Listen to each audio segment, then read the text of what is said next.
Hey, hello everyone. Yes, I do apologize.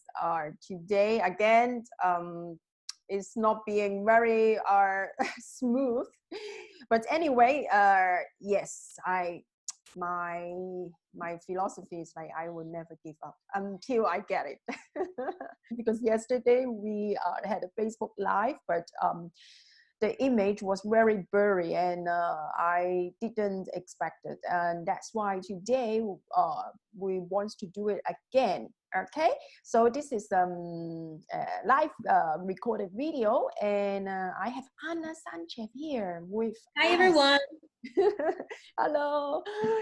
And today we are going to talk 5 great tips for the couples. How can we deal in this situation? Like, I think now is the 5th week of the quarantine, so I guess everyone got different challenging and happiness and maybe a bit more conflict, and yeah, so then that's why I like Anna's to give her professional advice for us how to deal with it. Anna, please introduce yourself to everyone here now. Yeah, great. Thank you so much, Edith. So it's great to be here. Thank you very much for giving me the space to talk about myself and to talk about how we can, improve our relationship during this quarantine. So my name is Ana. I am the founder of Animal Emocional, which is a bilingual therapy practice. I help both individuals and couples. I come from the world of PR and communications. That's where I worked most of my career. So I tend to help people through communication and through emotional vulnerability as well. So after some personal and professional problems that I had in my life, I went to a therapy process myself, and now it's what I do. I help people through therapy. This is always great that you had your own experience and give a really deep understanding what your clients or anyone need your help. And actually, let me ask you first, because I know you do like a coaching, and then also you do therapies. So what is the main difference between both? Yeah, so the difference between coaching and therapy, I do a therapy called the person-centered approach. The difference is the amount of time. So if a client comes and they want to find a solution for a very specific objective, then I recommend coaching because it's less sessions. It's between 4, 5, or 6.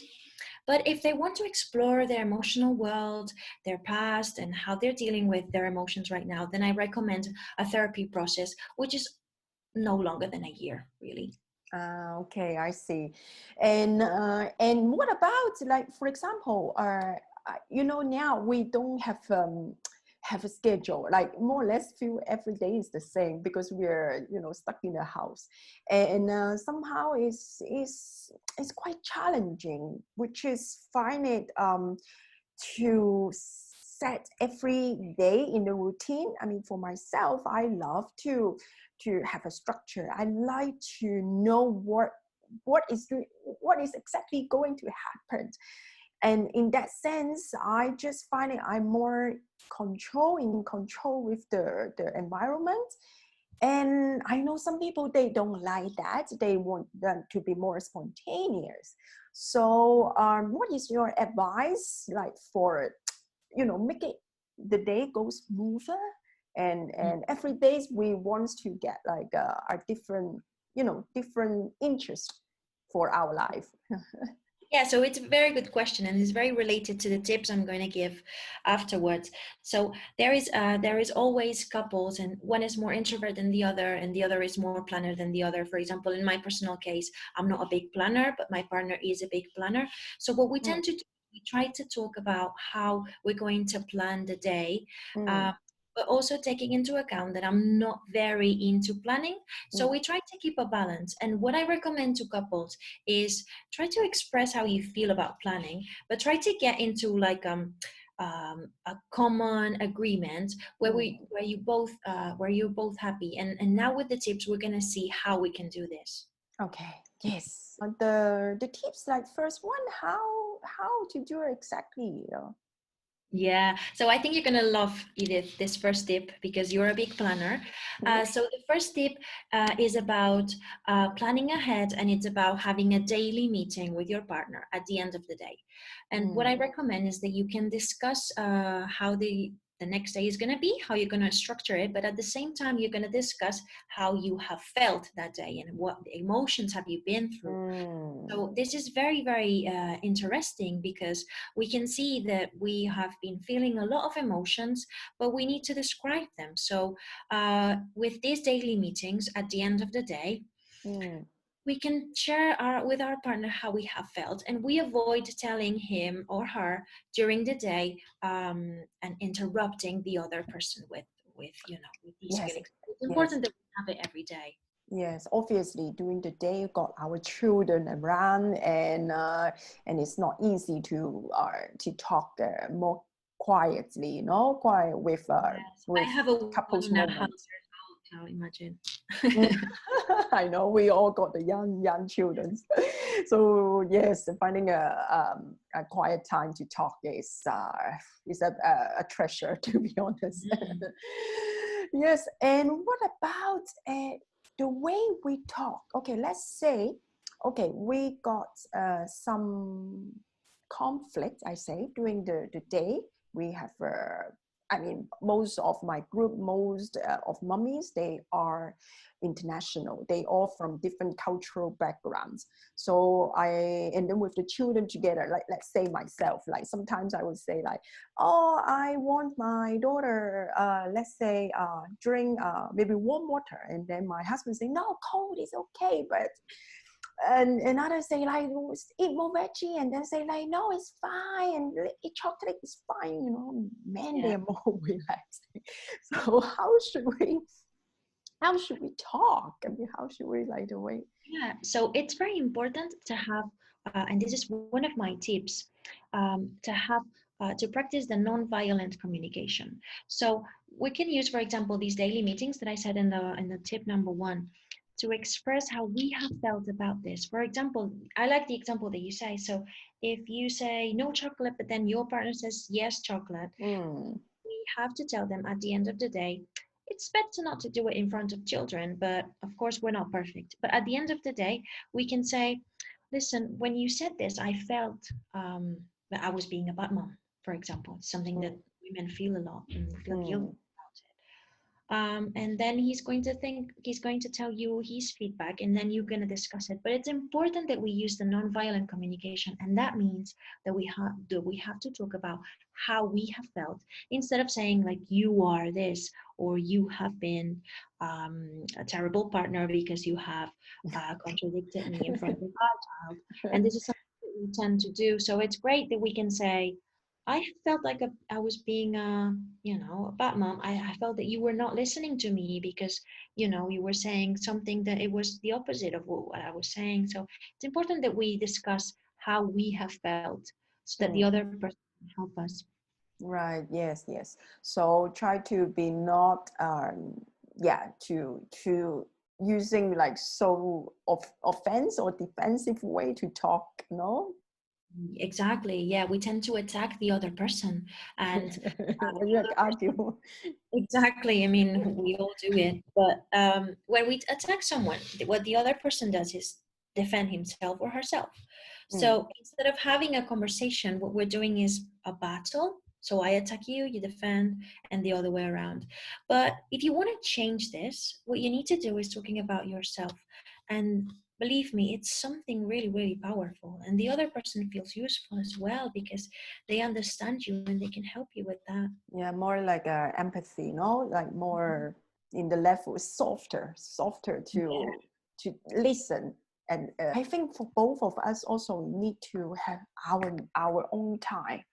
And I find it is very important have a me time, even though just have a bath, have a warm bath, listen some music, and or in the morning have a meditation, or just be doing anything. Also, I feel great as well. Yeah, you're so right, Edith. My tips. So the next tip is solo moments. Find your moments to be alone, and this is something that you can agree with your partner. And you have to find these moments. It can be an hour, it can be half an hour, it can be when while your partner is out shopping with the children or something like that. But you have to have these moments in order to have your mental health. You have to really protect that, because it is one of the most important things in a couple to have their alone time, so that they can, relax, focus on what they like, Mm, meditation, yoga, sports, and be able to release some tension. And yeah, being alone is the only way. yes. In my practice, they tell me we don't have alone time because this means that we don't love each other, and I think that is not true. It's very Yes. important to be alone. Yes, this cannot like 24 hours to be together all the time, all the time. No, thank Yes, as I know, on the 27th of April, the government yeah announced that we can bring kids out. That is, oh, can't wait. Okay, so then another tips you want to share, no? Something's more from your from your advice. Yeah, so let's talk about the fourth tip, which is the in tandem support. I think this is very important because we need to know if our partner needs us. And in tandem support means that we dedicate one day, for example, to help one of us, but then we can't forget that the next day or in a couple of days or in 3 days, we have to help the other. So everybody's covered. Everybody's supported. We can't forget the person of the couple, for example, that is more an introvert, and he or she finds it difficult to express their emotions. So we tend to focus on the person that expresses more emotions. So we have to bear in mind that each one of us needs time. So we have to be very aware that one day is dedicated to one and the other, and this balance. That's very, very important. Okay, yes. So we switch, no? So we switch each. There Yes, you go. Mhm. yes. Yeah, I totally. And then the last tips. What are you going to give? So the last tip is, I guess, one of my favorites and one of the most difficult. It's called the here and the now. And I think that, Edith, because you like meditation, I think that you understand this very well. So the here and now means try to leave the present. And it's not easy. It takes a lot of practice. But if we live in the present, we avoid a lot of anxiety, because anxiety means fear of the unknown, of something that hasn't really happened yet. So if we try to focus our energies on living the here and the now, we are going to enjoy our days more. But for this, it's really important to practice, to appreciate and to treasure, as you say, the present, and to live in the present. And we're going to be able to have a better mood and to enjoy our time the best as possible. Mm-hmm. Yes. Oh, wow. That's like a total of 5 tips. It's very practical actually. I mean, like most of them we know we don't know. We know we don't know. But now you just talk about that and let us refresh our minds, actually body and souls, to to really take action of the self-care and self-love as well. Oh, yeah, you're so right. It is so important to have this self care. Yes. All right. Okay. So then, such a great pleasure to invite you, and also for your times as well, to like very passionate to share your expertise. Thank you, Edith, for inviting me, and congratulations on what you do, because you support mums in a way that it makes them easier to live in a foreign country, and to be able to raise their children in a foreign country. And it's so important what you do. So thank you. Oh, thank you.